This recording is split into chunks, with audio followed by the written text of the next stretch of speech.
avec des mots, Seigneur, expliquer cet amour, Jésus. Mais nous voulons simplement l'exprimer avec nos cœurs ce matin, Seigneur. Alors, reçois. Alléluia, Jésus. Comment expliquer et comment décrire un amour si grand, si puissant que rien ne peut le contenir. Tu sais mes espoirs, Seigneur, tu sais mes craintes, et mes mots sont bien trop petits pour dire tout l'amour que j'ai pour toi. Alors entends mon cœur, Seigneur. Alors entends mon cœur, mon esprit qui te loue, entends le chant d'amour d'un enfant racheté. Je prendrai, Seigneur, je prendrai mes faibles mots pour te dire quel Dieu merveilleux tu es. Mais je ne pourrai pas te dire combien je t'aime. Alors entends mon cœur. C'est tout comme la pluie, Seigneur. C'est tout comme la pluie. Les mots pouvaient couler. Les mots pouvaient couler. Si j'avais l'éternité, Seigneur. Et si j'avais l'éternité, Je ne pourrais pas l'exprimer. je ne pourrais pas l'exprimer. Mais dans les battements de mon cœur, Seigneur, Mais dans les battements de mon cœur, tu entendras toujours. tu entendras toujours. Merci pour la vie, Jésus. Merci pour la vérité. Merci pour la vie, pour la vérité et pour le chemin. Alors entends mon cœur, Seigneur. Alors entends mon cœur, Entends mon cœur, mon esprit qui te loue. l'esprit qui te loue. Entends le chant d'amour Entends l'amour d'un enfant racheté. Je prendrai mes faibles mots. Je prendrai mes faibles mots pour te dire quel Dieu merveilleux tu es. Mais je ne pourrai pas te dire combien je t'aime. Alors entends mon cœur.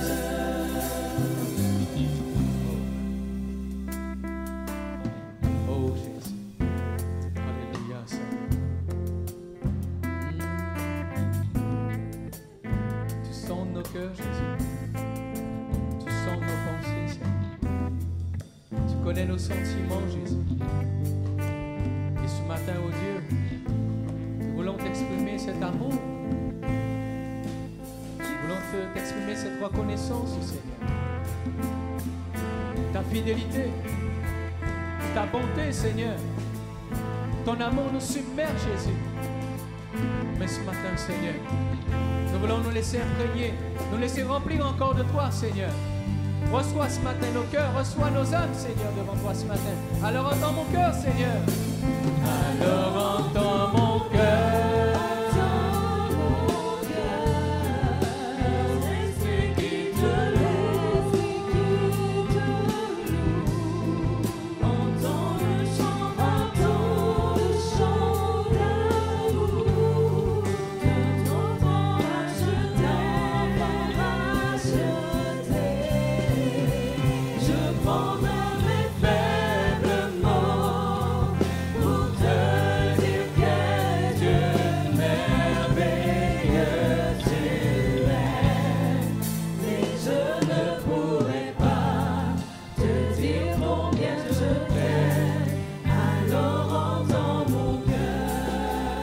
sais nos espoirs, Seigneur. Tu sais nos craintes. Tu sais nos espoirs. Tu sais nos craintes, Jésus. Seigneur, tu sais nos craintes. Et nos mots sont bien trop petits. Et nos mots sont bien trop petits pour dire tout l'amour que nous avons. Seigneur, tu sais nos espoirs. Tu sais nos craintes. Tu sais nos espoirs. Alléluia, Jésus. Seigneur, tu sais nos craintes. Et nos mots sont bien trop petits. Et nos mots sont bien trop petits pour dire tout l'amour que nous avons. Alors entends nos cœurs, Seigneur. Alléluia. Alors entends nos cœurs, entends nos cœurs. Nos esprits qui te louent. Entends le chant d'amour. Que tout est racheté. Nous prendrons nos faibles mots. Nous prendrons nos faibles mots pour te dire que Dieu merveilleux tu es. Non, nous ne pourrons pas te dire tout notre amour. Alors entends nos cœurs.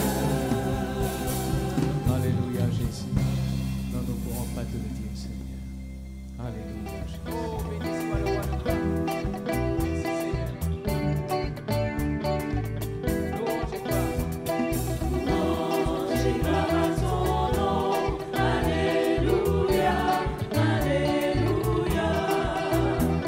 Seigneur, Dieu de l'univers. Alléluia, alléluia. Louange et gloire à ton nom. Louange et gloire à ton nom. Alléluia, alléluia. Seigneur, Dieu de l'univers. Alléluia, alléluia. Gloire à Dieu, gloire à Dieu. Gloire à Dieu, au plus haut des cieux. Nous chantons gloire à Dieu, Gloire à Dieu, au plus haut des cieux. venez chantons notre Dieu. Venez, chantons notre Dieu. Alléluia, alléluia. C'est lui notre Créateur. Alléluia, alléluia. Chante avec nous ce matin, gloire à Dieu.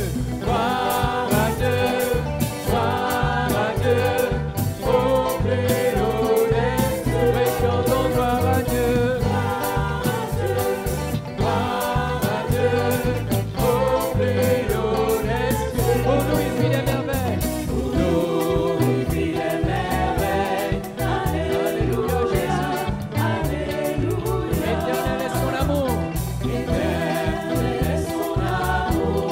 Alléluia, alléluia. Nous chantons gloire à Dieu, gloire à Dieu, Gloire à Dieu.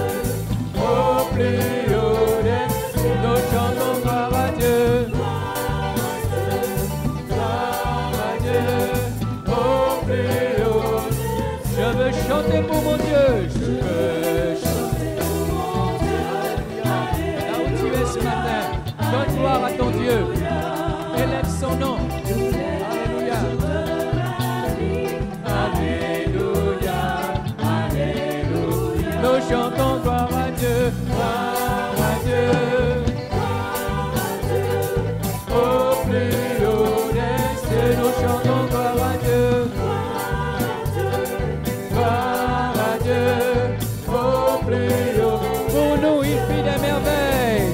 Pour nous, il fit des merveilles. Alléluia, alléluia.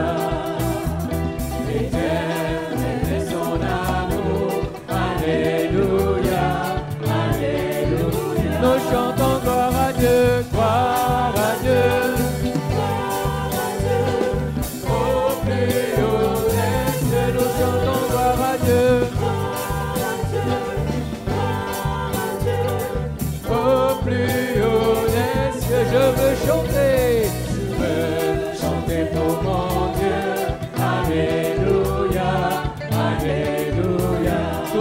ma vie. Tu es toute ma vie. Alléluia, Alléluia. Nous chantons gloire à Dieu, gloire à Dieu, gloire à Dieu, au plus haut des cieux. Oh gloire, gloire à Dieu, au plus haut. Encore gloire à Dieu, gloire à Dieu, gloire à Dieu, au plus haut des cieux. Nous chantons gloire à Dieu, gloire à Dieu, gloire à Dieu, au plus. Une dernière fois, gloire à Dieu, gloire à Dieu, gloire à Dieu, au plus haut des cieux. Nous chantons gloire à Dieu, gloire à Dieu, gloire à Dieu, au plus haut des cieux. Alléluia, Seigneur, tu es digne de gloire, digne d'honneur et digne de louange. Alléluia, que ton nom soit béni, Père. Alléluia, Jésus. Merci pour ta venue, Seigneur. Elle a tout changé, Jésus. Elle a donné, Seigneur, un sens à notre vie. Et nous voulons te manifester notre reconnaissance, Seigneur. Alléluia, Jésus. Oh, gloire te soit rendue, Seigneur. Pour ta grâce et ta bonté, ta fidélité, Père. Reçois ce matin. Alléluia. Tu n'as pas attendu.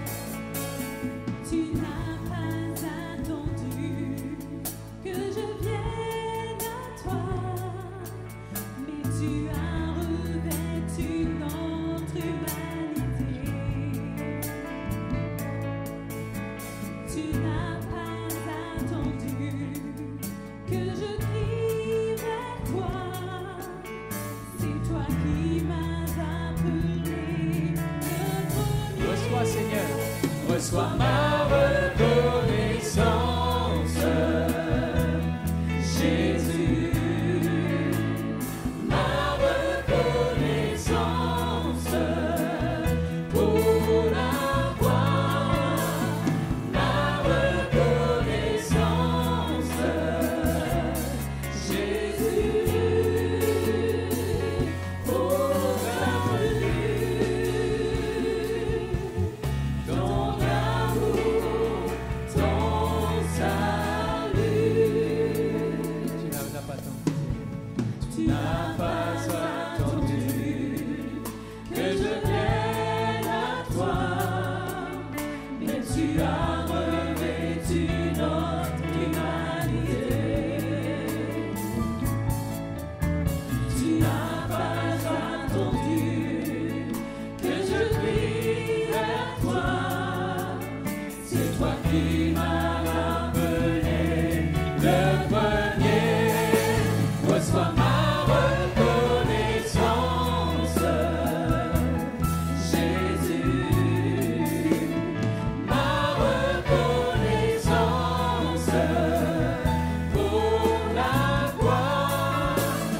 Ma reconnaissance, Jésus. Pour ta venue, ton amour, ton salut. Reçois, Seigneur. Reçois ma reconnaissance, Jésus. Ma reconnaissance pour la gloire. Ma reconnaissance, Jésus.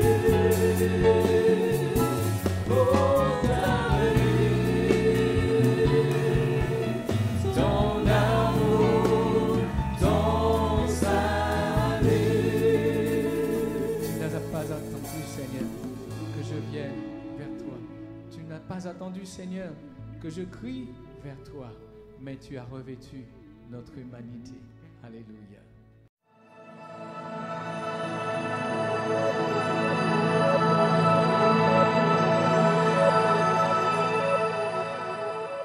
Merci au Frère pour ce moment de louange. Il est bon de louer le Seigneur en tout temps.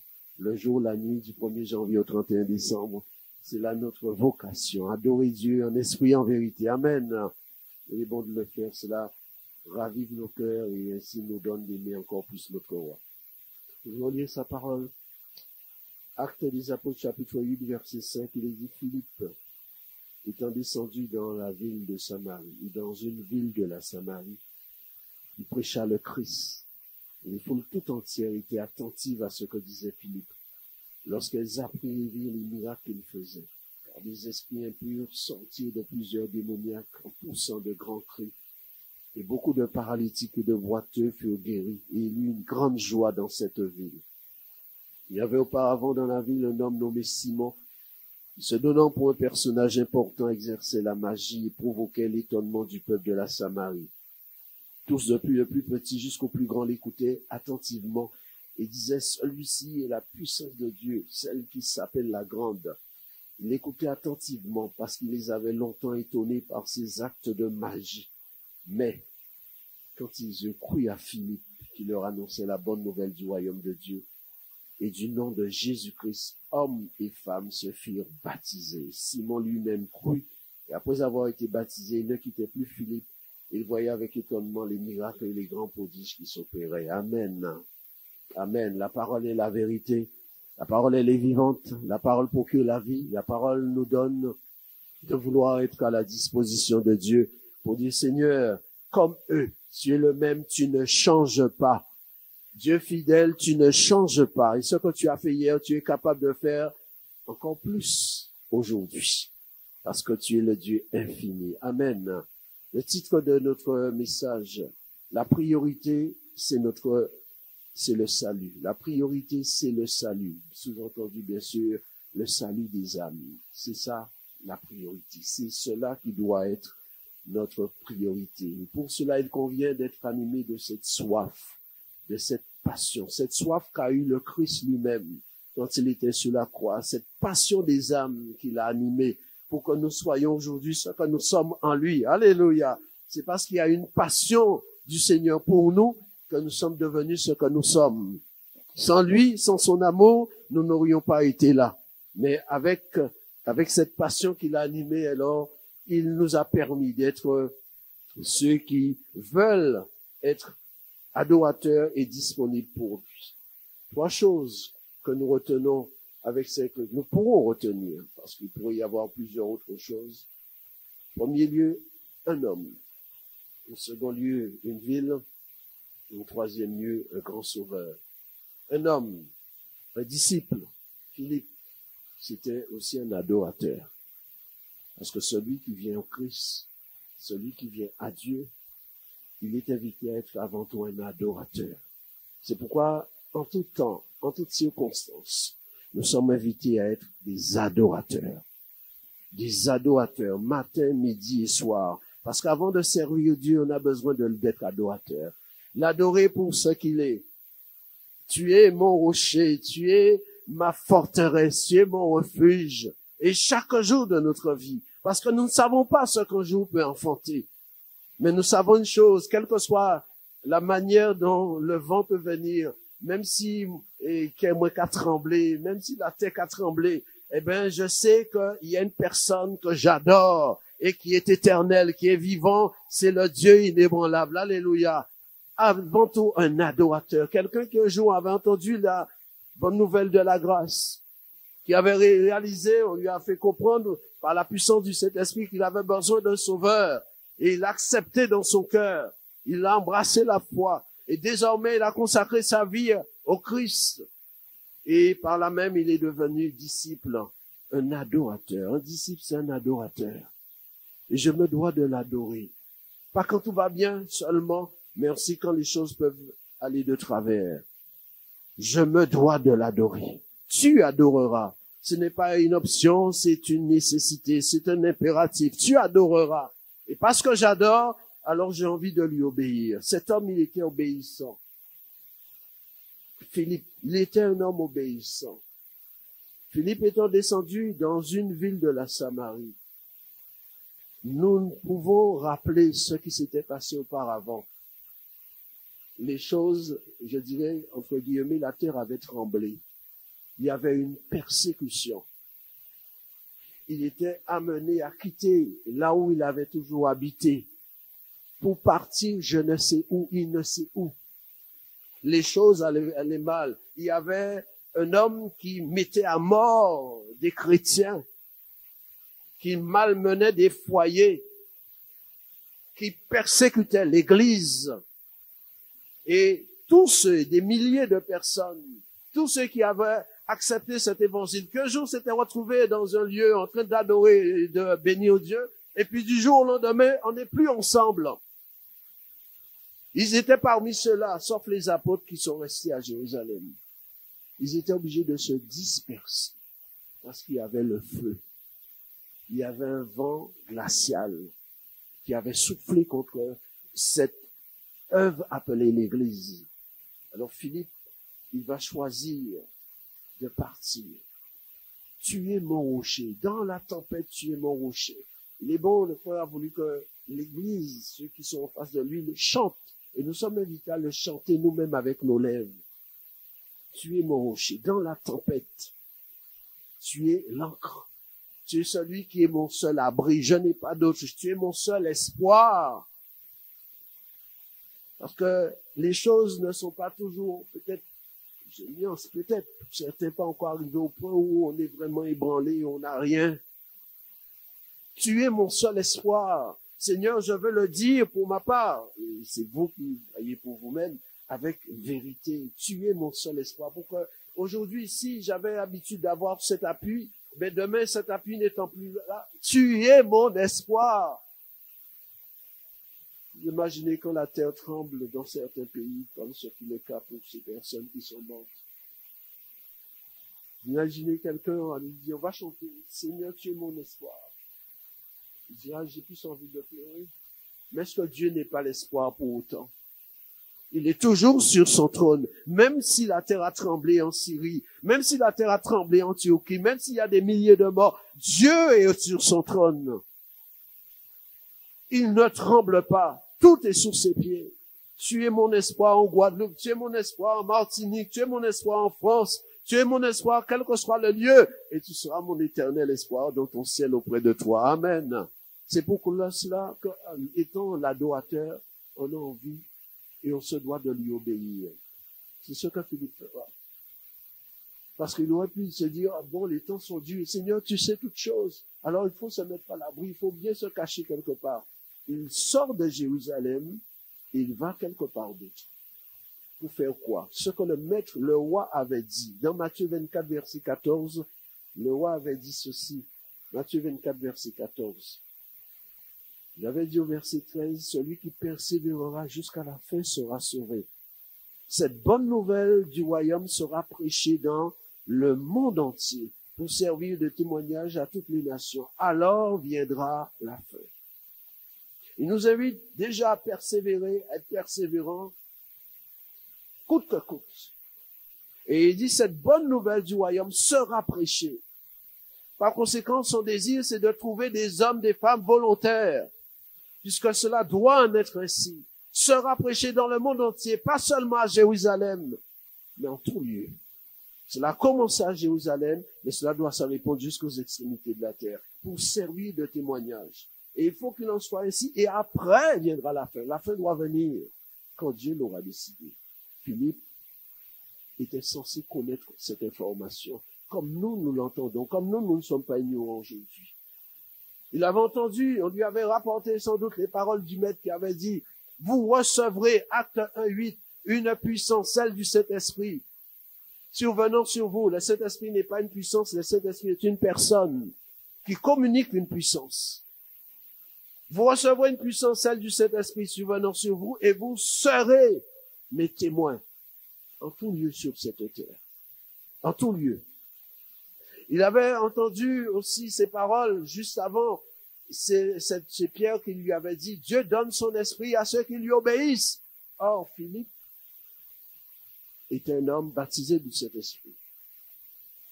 Lorsqu'il a fallu établir ce qu'on appelle aujourd'hui des diacres, acte 6, verset 3, la Bible dit qu'il était parmi ces hommes choisis qui étaient pleins de sagesse, pleins d'Esprit Saint, et de qui l'on rendait un bon témoignage. Plein d'Esprit Saint, et revêtu de cette onction de l'Esprit. Alors, puisque nous avons cette grâce sur nous, c'est pour que nous puissions être actifs pour l'œuvre de Dieu. Vous recevrez et vous serez. Voilà pourquoi Philippe s'est dit, je ne peux pas manquer de lui obéir. C'est vrai que le feu a embrasé Jérusalem, mais ce feu de la persécution, après le feu de la Pentecôte. Alors, c'est vrai, il faut partir, parce que le Seigneur avait dit lui aussi, fuyez dans un autre lieu. Mais c'est pas pour me protéger, mais c'est pour annoncer. C'est pour annoncer. Alors voilà pourquoi cet homme, voulant se rendre obéissant, car Dieu désire des hommes, des femmes, des adorateurs. S'ils sont adorateurs, ils vont lui obéir. On n'est pas là pour faire ce que nous voulons, mais pour faire ce que Dieu veut que nous fassions. Cet homme obéissant va descendre. Philippe étant descendu, je reviens à Acte 8, étant descendu, il n'est pas monté, il est descendu. Cela montre l'assurance qu'il avait. L'apôtre Paul s'exprime en disant, j'ai l'assurance. Et nous sommes invités, en tant qu'adorateurs, à avoir de l'assurance. J'ai l'assurance que rien ne pourra me séparer de son amour. J'ai l'assurance qu'il est présent au milieu de nous. Nous ne sommes pas en la présence de n'importe qui. Il est là, il nous voit, il connaît nos cœurs, il nous connaît par notre nom, il connaît le nombre de cheveux sur notre tête. J'ai l'assurance. Je sais en qui j'ai cru. Par conséquent, ça ne dépend pas du soleil qui se lève ou des étoiles qui n'apparaissent pas. Mais ça dépend de ce que la parole m'a donné comme certitude. Je sais. J'étais avant sans Dieu, sans espérance, mais un jour l'évangile est entré dans ma vie. Désormais, je sais que je ne suis pas seul, il y a quelqu'un en moi. Alors même s'il faut descendre, alors je n'ai pas peur. Il est descendu parce qu'il connaît aussi la réalité de ce qui attend les perdus. Marc 16, verset 16, il est dit ceci.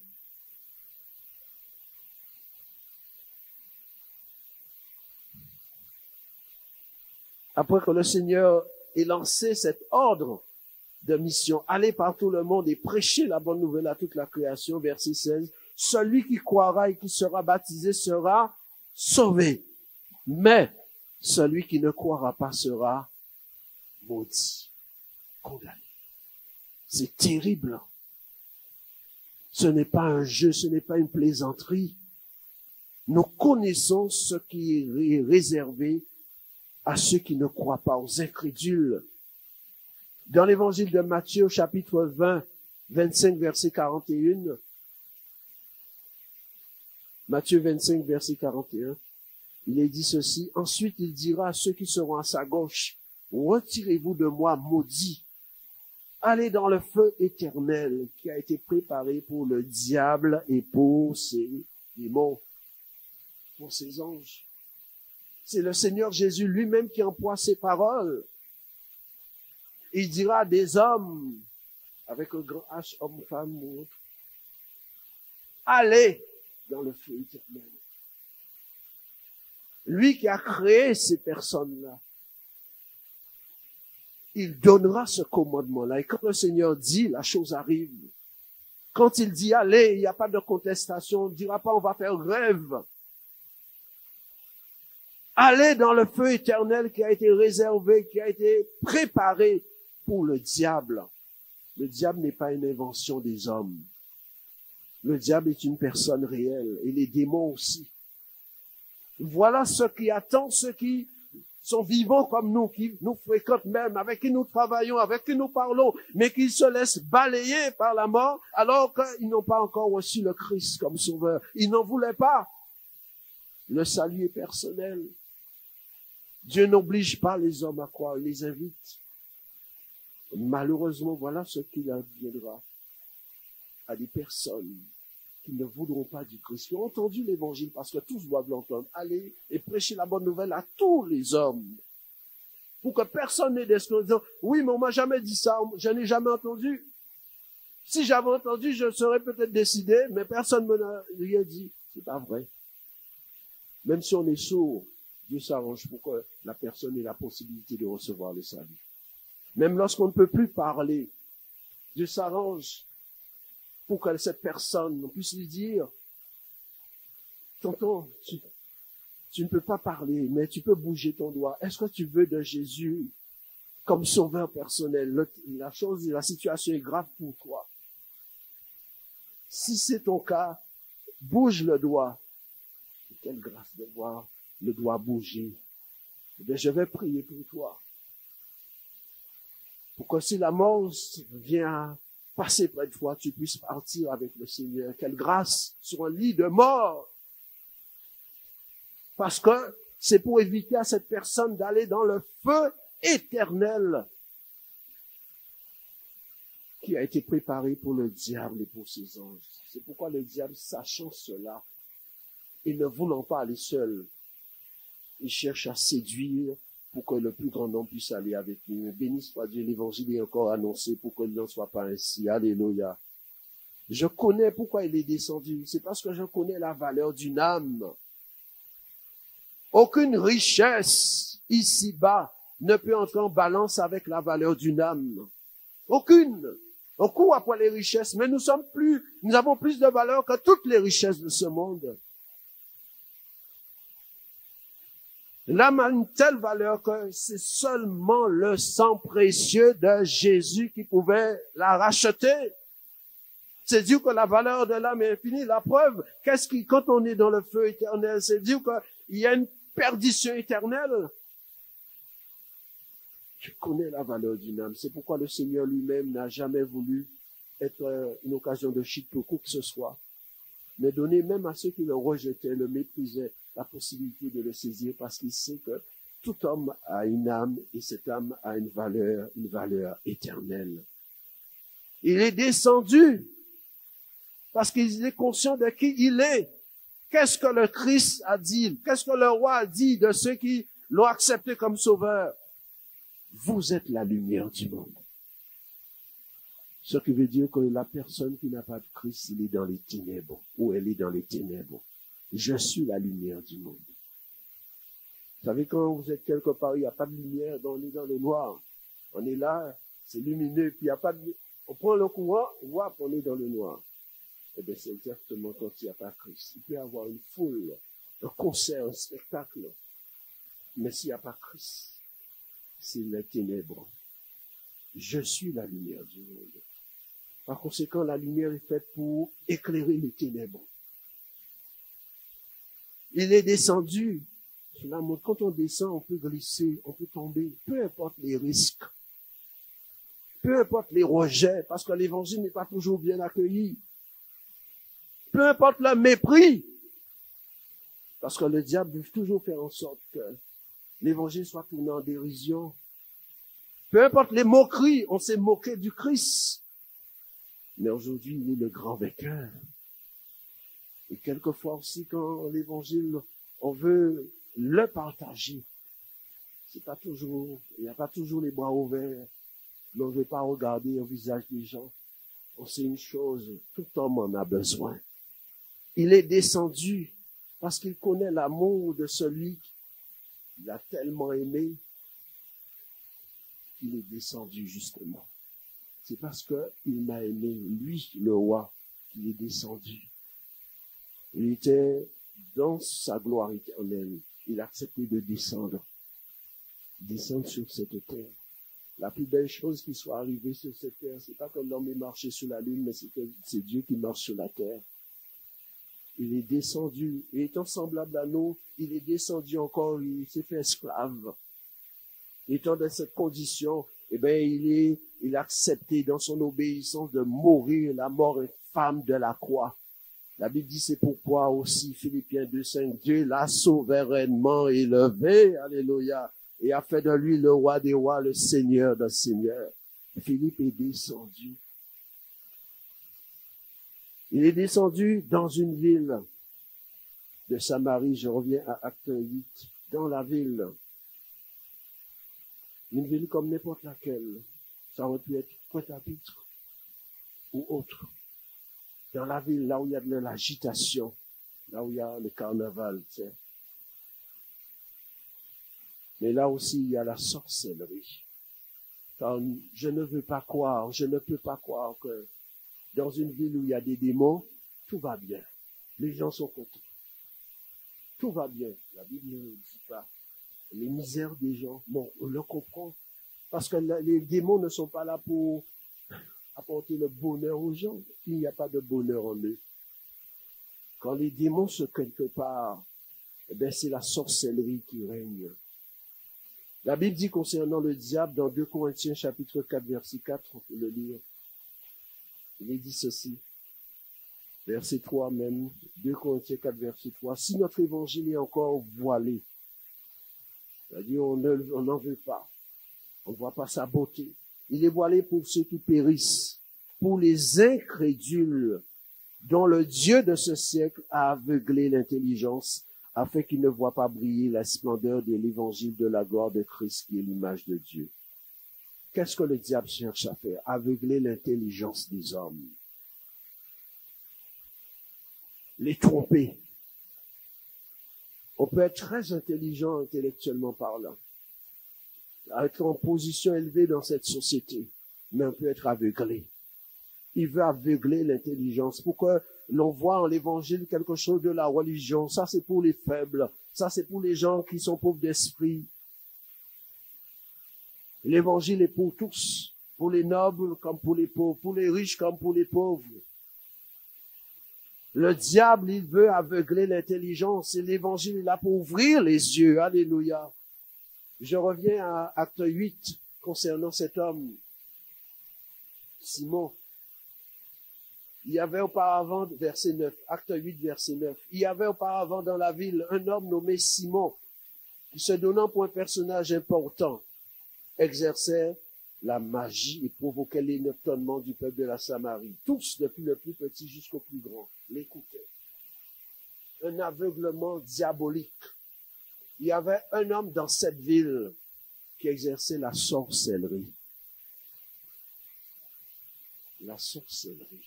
Cela n'a rien d'étonnant, puisque avec les démons, on ne peut pas faire meilleur que cela. Et puisque les démons n'ont pas été détruits, les démons existent encore aujourd'hui.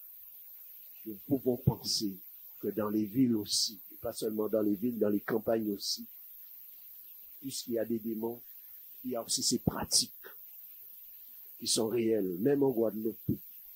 Un homme qui exerçait la sorcellerie et qui influençait les petits comme les grands.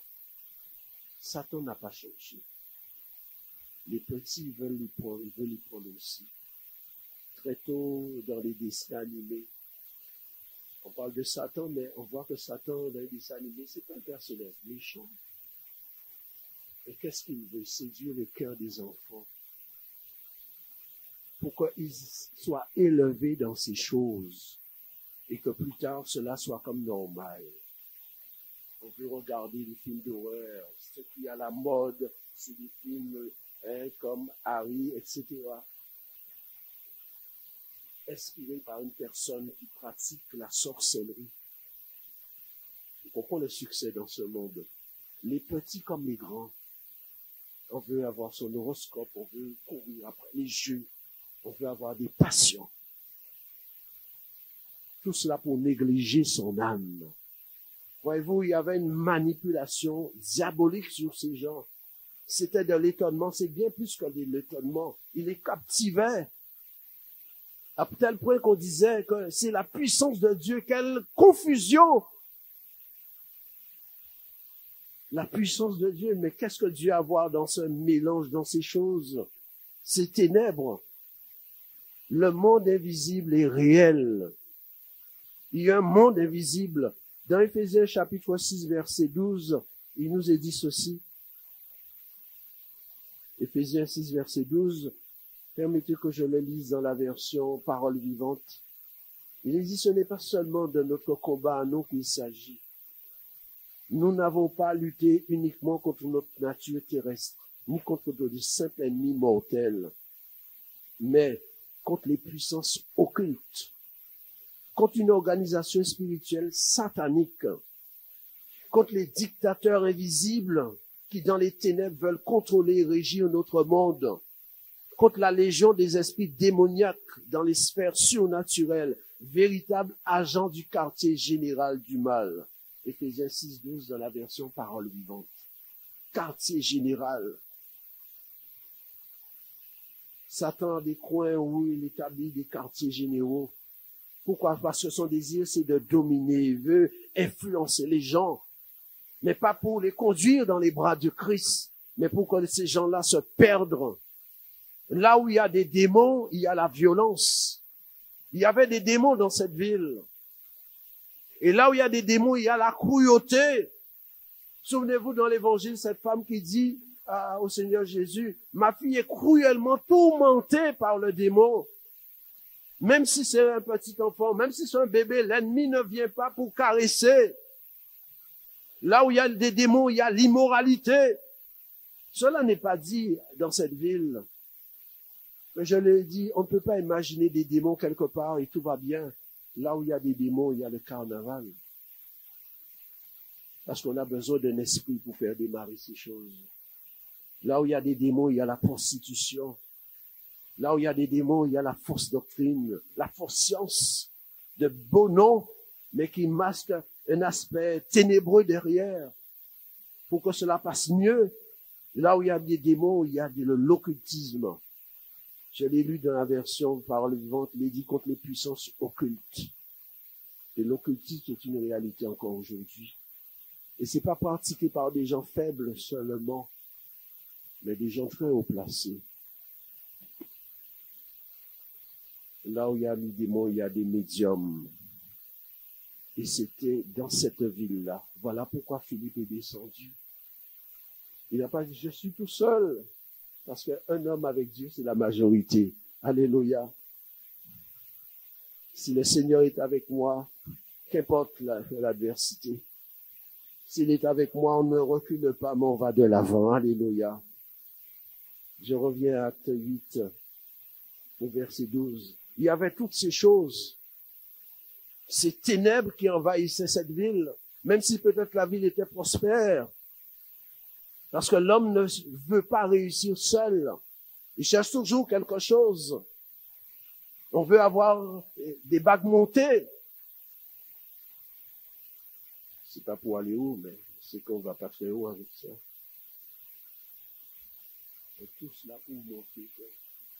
On se sent bien puissant et au lieu d'avoir Dieu pour rocher, on cherche l'appui du mauvais côté. Parce que c'est tellement facile. On pense quelquefois que Dieu prend trop de temps. Quand des médiums viennent, ils disent pas, bon, vous serez guéris, vous aurez une femme, vous aurez un mariage, votre foyer va se rétablir. En quelques instants, très peu de jours, mais avec de l'argent avec ça. Au verset 12 de Acte 8, il est dit, mais, j'aime ce mais, par rapport à toutes ces œuvres réelles, mais malheureuses, il y a ce mais, pour montrer qu'il y a de l'espoir. Quand j'ai besoin d'espoir, c'est en Jésus. Mais, quand ils ont cru à Philippe, qui leur annonçait la bonne nouvelle du royaume de Dieu et du nom de Jésus-Christ, hommes et femmes se firent baptiser. Pourquoi ils se font baptiser? S'ils étaient tellement bien, si cela leur procurait du bonheur, pourquoi ils ont besoin de cela? Ça veut dire qu'il pouvait y avoir la sorcellerie, mais le cœur était vide.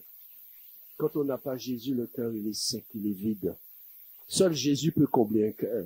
Seul Jésus peut remplir un cœur, parce que c'est lui qui a créé l'homme dans son intégralité. Et lui seul peut donner le vrai repos. Lui seul peut donner la vraie paix, la consolation, l'espérance. Mais, pour montrer qu'il peut y avoir ces choses encore aujourd'hui dans notre pays, parce que ces pratiques existent aussi. Et béni soit Dieu pour l'évangile qui est annoncé. Et contre toute opposition, nous voulons proclamer avec force, parce que l'ennemi n'est jamais content quand l'évangile est annoncé dans un lieu. On veut dénigrer le lieu. On veut même venir avec la sorcellerie dans ce lieu, parce que cela gêne les ténèbres. Mais la lumière a toujours chassé les ténèbres. Une réalité suprême demeure, mais il y a un grand sauveur, le Christ, et il est entré dans son règne. Il est entré dans son règne, mais parce que Philippe va leur annoncer la bonne nouvelle du royaume de Dieu. Il n'y a pas de royaume sans un roi. Et ce roi, c'est Christ. Il est entré dans son règne. Qu'importe les ténèbres, qu'importe la forces des ténèbres. Je sais que Dieu est plus grand, alléluia. Vous avez rentré dans cette salle, il fait noir, vous avez une petite allumette. Et ça suffit. Le Christ est entré dans son règne. Un jour, un homme disait dans l'évangile de Jean, chapitre 19, verset 15, ceci. Jean, chapitre 19, verset 15, c'est Pilate. Mais il s'écriait, autre crucifix-les. Pilate leur dit, crucifierai-je votre roi? Crucifierai-je votre roi? Voilà ce que les hommes vont faire de ce roi.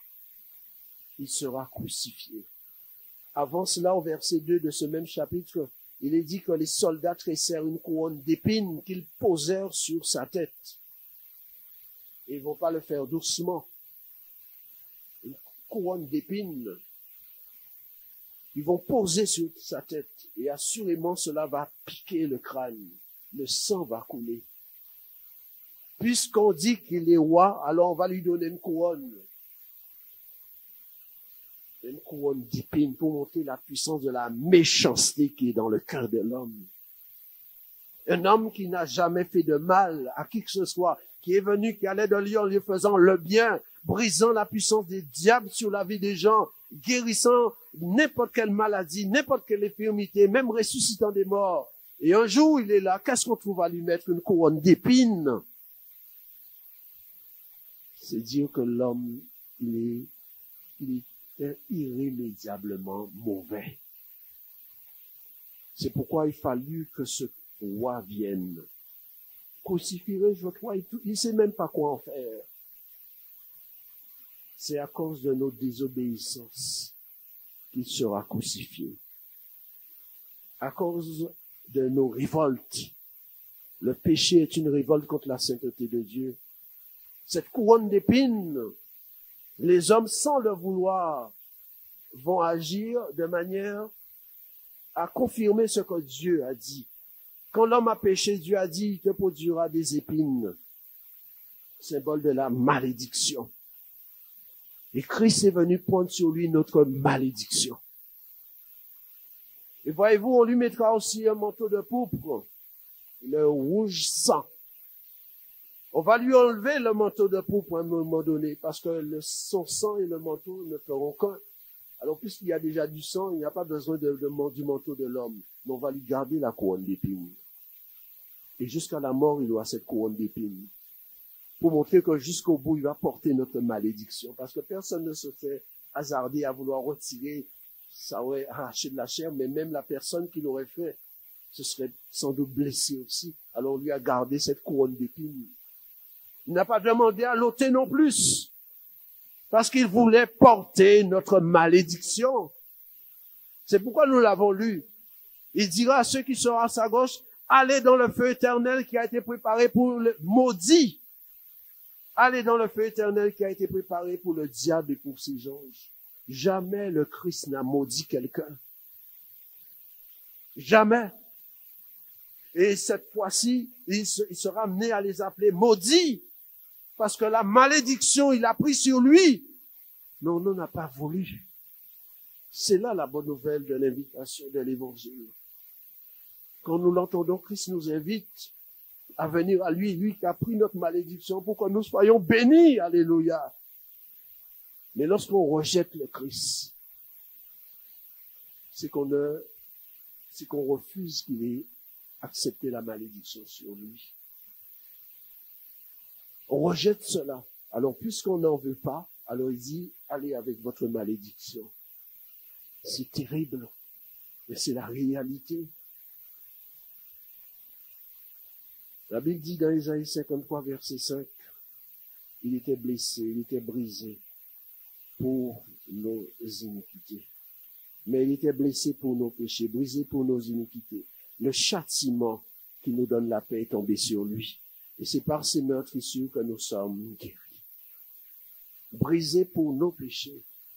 La malédiction, il l'a portée à cause de nous, pour que nous ne soyons plus devant Dieu maudits. Mais lorsqu'on préfère la sorcellerie, lorsqu'on préfère les médiums, lorsqu'on préfère la méchanceté, lorsqu'on préfère être au service du mal, c'est qu'on se plaît dans la malédiction. Je l'ai dit, ces choses existent. et un niveau très haut placé. Les gens très haut placés envoient des gens au cimetière pour déterrer des morts. On veut plus de pouvoir, on veut plus d'influence. Ce sont des réalités inspirées par qui? Mais par le diable. Il a pris sur lui nos forfaits pour que nous puissions en être délivrés. Et non seulement il a été cette personne qui a porté cette couronne d'épines, la Bible dit dans l'évangile de Luc au chapitre 23, verset 34, quand il est sur la croix, il va dire, Père, pardonne-leur. Il va intercéder pour les coupables. Il va porter la malédiction et il va intercéder pour les coupables. Père, pardonne-leur. De qui il parlait? De tous les hommes, ceux qui étaient présents comme ceux qui allaient venir. Pardonne-leur. Le plus grand besoin de l'homme aujourd'hui, c'est le pardon de Dieu, le pardon de ses péchés. Heureux l'homme à qui l'Éternel pardonne les péchés, chantait même David. On n'est pas heureux parce qu'on est millionnaire ou milliardaire, on est heureux parce que nos péchés sont pardonnés, alléluia. La mort peut venir, mais la mort ne pourra que nous transporter dans son royaume. Père, pardonne-leur, il a intercédé pour les coupables. Et comme le Seigneur disait toujours, je te rends grâce de ce que tu m'exauces toujours. Le Père a entendu, le Père a exaucé. Il est prêt à pardonner. Mais Dieu ne pardonne pas en pangale. Par sa mort, parce qu'il sera crucifié, il va nous offrir la vie. Il fallait qu'il meure pour que nous ayons la vie. Dans Matthieu 27, verset 50, il est dit ceci, il s'est passé quelque chose quand il mourut. Au verset 50, Jésus poussa de nouveau un grand cri et rendit l'esprit. Et voici le voile du temple se déchirant en deux depuis le haut jusqu'en bas. La terre trembla, les rochers se fendirent, les sépulcres s'ouvrirent, plusieurs corps des saints qui étaient morts ressuscitèrent. Étant sortis des sépulcres après la résurrection de Jésus, ils entrèrent dans la ville sainte et apparurent à un grand nombre de personnes. Le centenier et ceux qui étaient avec lui pour garder Jésus, ayant vu le tremblement de terre et ceux qui venaient d'arriver, furent saisis d'une grande frayeur et dirent, assurément, cet homme était fils de Dieu, cet homme était roi. Le voile du temple va se déchirer, ce qui veut dire que le mur de séparation est renversé. À cause de lui, nous pouvons entrer dans la présence de Dieu. Nous sommes acceptés par Dieu. Le voile s'est déchiré. Désormais, nous pouvons être accueillis. C'est pourquoi il dira, je ne mettrai pas dehors celui qui vient à moi. Parce qu'il a payé le prix, il a donné son sang, il a donné sa vie. En mourant sur la croix ainsi, il dépouillait les dominations. Colossiens chapitre 2 verset 14, il a dépouillé les dominations, les autorités, les puissances occultes, les principautés, les généraux, il les a dépouillés simplement par le don de sa vie. Le diable pensait triompher, les hommes se moquaient, mais en réalité c'est lui qui était le grand vainqueur, parce qu'il par sa mort il libérait les captifs. Il apportait la délivrance aux hommes. Il est mort, on a pensé que c'était fini, mais 3 jours après, il est ressuscité. Comme il l'avait dit, et par sa résurrection, il est prêt à justifier. C'est pourquoi la repentance et le pardon des péchés sont prêchés en son nom à tous les hommes. Philippe, étant descendu, la bonne nouvelle, va-t-il annoncer, du royaume de Dieu, du nom de Jésus-Christ. Mais le nom de Jésus, c'est sa parole. Et qu'est-ce qu'il réclame? Que la repentance et le pardon des péchés soient prêchés. Dieu pardonne, oui, mais il pardonne à ceux qui se repentent, ceux qui reconnaissent que c'est pour eux qu'il est mort et qu'ils ont besoin de lui aujourd'hui pour le pardon de leurs péchés, pour que si la mort devait passer, eh bien, ils puissent aller avec lui pour l'éternité. Dieu pardonne à ceux qui se repentent. Cela montre qu'il y a un regret du mal commis. Je ne veux plus mettre la main dans ces choses sales. Je ne veux plus marcher dans l'impureté. Je ne veux plus marcher dans la sorcellerie, dans le vaudou, dans les pratiques occultes. Je veux donner ma vie à Jésus. Je veux que mon cœur soit pour Jésus. Aujourd'hui et jusqu'à la fin. Alors à ce moment-là, on trouve pardon auprès de Dieu. Et c'est pourquoi le Seigneur il trouve plaisir aussi à confirmer sa parole, cette parole que Philippe annonçait. Le pardon est possible. Détournez-vous de ces misères, de cet homme qui vous fait croire moins et merveille, alors que lui-même a besoin de salut. Détournez-vous de ces choses occultes qui n'apportent ni profit ni délivrance, car Satan n'aime personne. Il cherche à utiliser des hommes, des femmes, et après quand il meurt, il passe à quelqu'un d'autre. Ne croyez pas dans ces mensonges. Venez au Christ et repentez-vous. Et c'est pourquoi il est dit dans ce que nous avons lu au départ, dans Acte 8, des démons ont été chassés, des esprits impurs. C'est pour bien montrer que dans cette ville, il y avait de l'impureté. Il y avait cette pornographie. Il y avait cette homosexualité. Les démons seront chassés. Quelle victoire quand les démons sont chassés. Alléluia. Des hommes et des femmes vont se faire baptiser par immersion. Ils vont pas dire, ouais, mais quand j'étais petit, on m'a baptisé.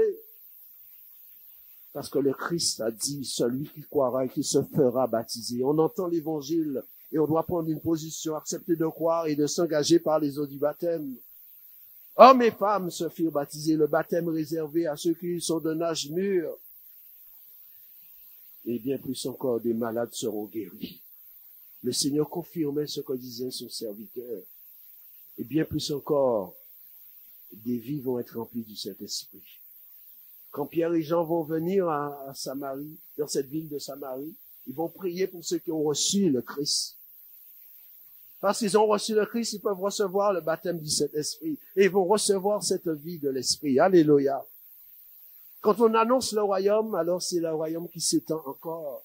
C'était à Jérusalem, maintenant c'est aller jusqu'en Samarie. Et ça va pas s'arrêter là, heureusement pour nous. Parce qu'aujourd'hui, nous sommes heureux d'être à lui. Amen.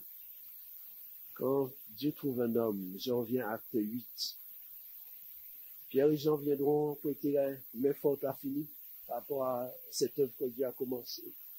Et après cela, Philippe est encore là.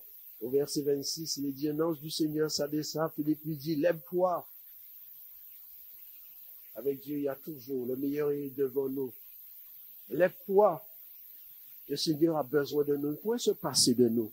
Nous ne sommes pas indispensables. Je ne suis pas indispensable. Et dans son amour, il désire se servir de nous. Lève-toi, Philippe. Ah, mais Seigneur, je ne suis pas apôtre. C'est lui le maître de la moisson. C'est lui qui nous rend capables. Lève-toi et va. Le Seigneur a encore besoin de lui. Mais il y a Pierre, Jean-Jacques. Nous sommes, chacun pour notre part, ouvriers avec Dieu. Personne n'est pas dit, ouais, mais c'est pas pour moi. Lève-toi, Philippe, et il va aller faire une œuvre. Il va être amené, poussé par l'Esprit, à apporter le message du Christ encore à un homme, un eunuque éthiopien. Et cet homme, étant sous la conviction de péché, va dire, mais voici de l'eau. Qu'est-ce qui empêche que je ne sois baptisé? Il n'a pas dit, l'eau est propre.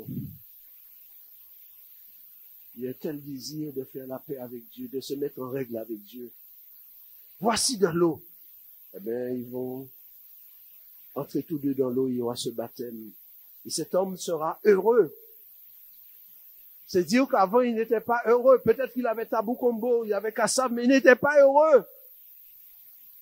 Mais c'est quand Christ est entré, il était heureux. Il avait reçu le Sauveur. Et il va poursuivre sa route tout seul. Et la Bible dit que l'Esprit va enlever Philippe, il va l'emmener ailleurs. Et il va entrer toujours plus dans cette destinée que Dieu a réservée pour lui. Il va l'emmener encore plus loin.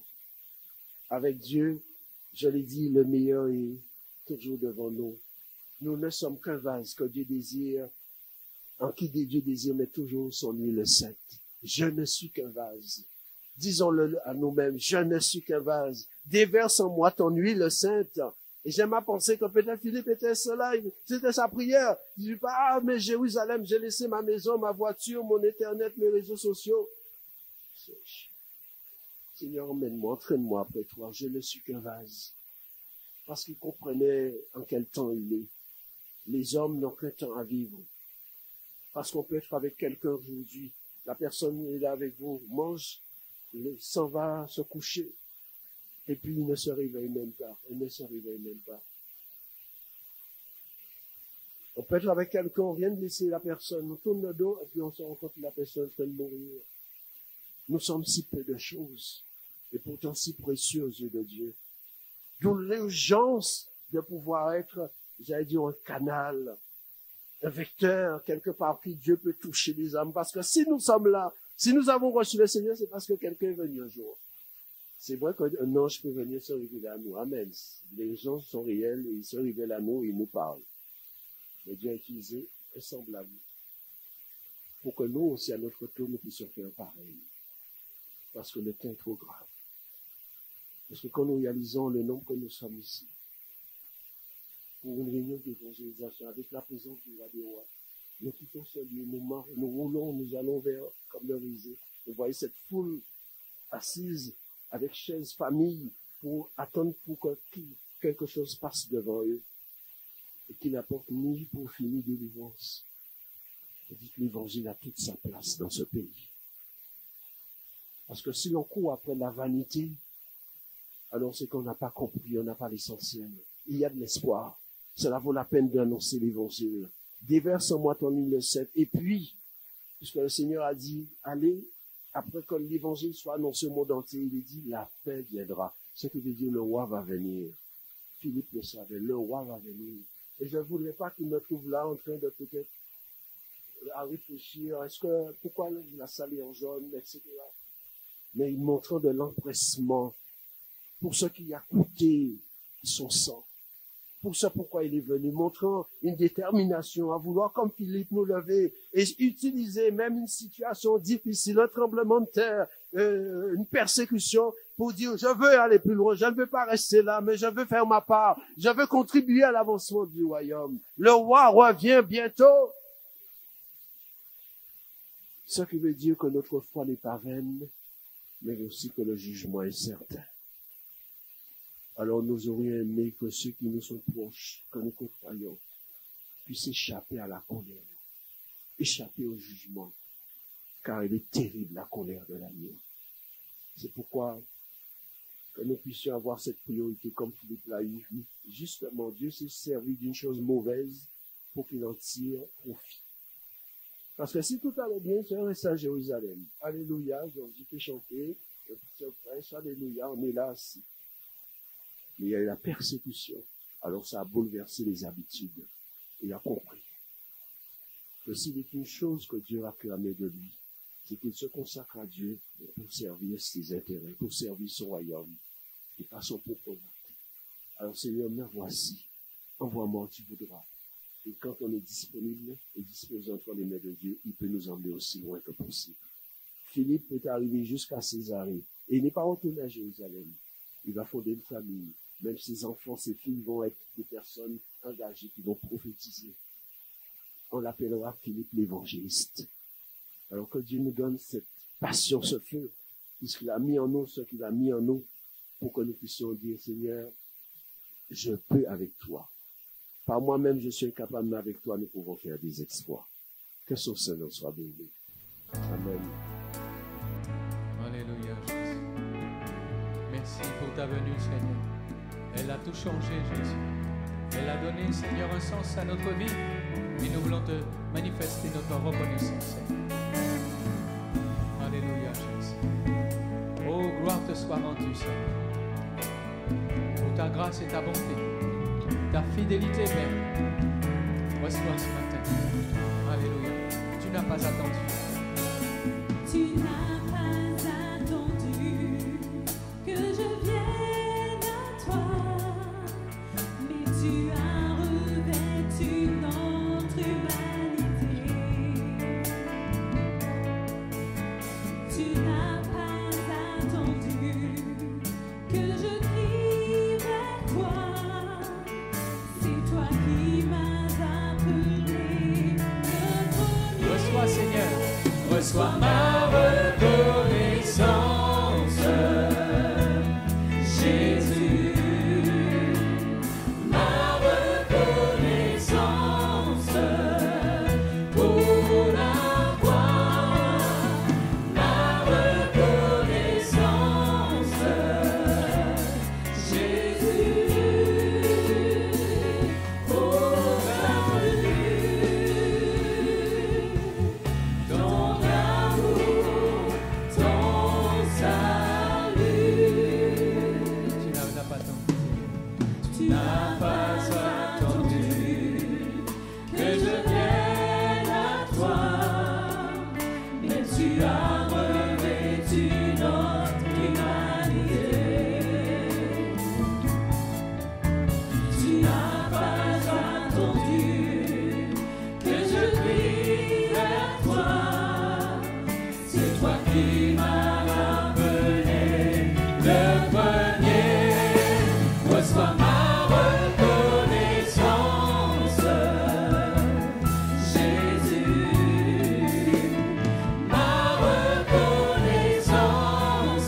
toi, Seigneur.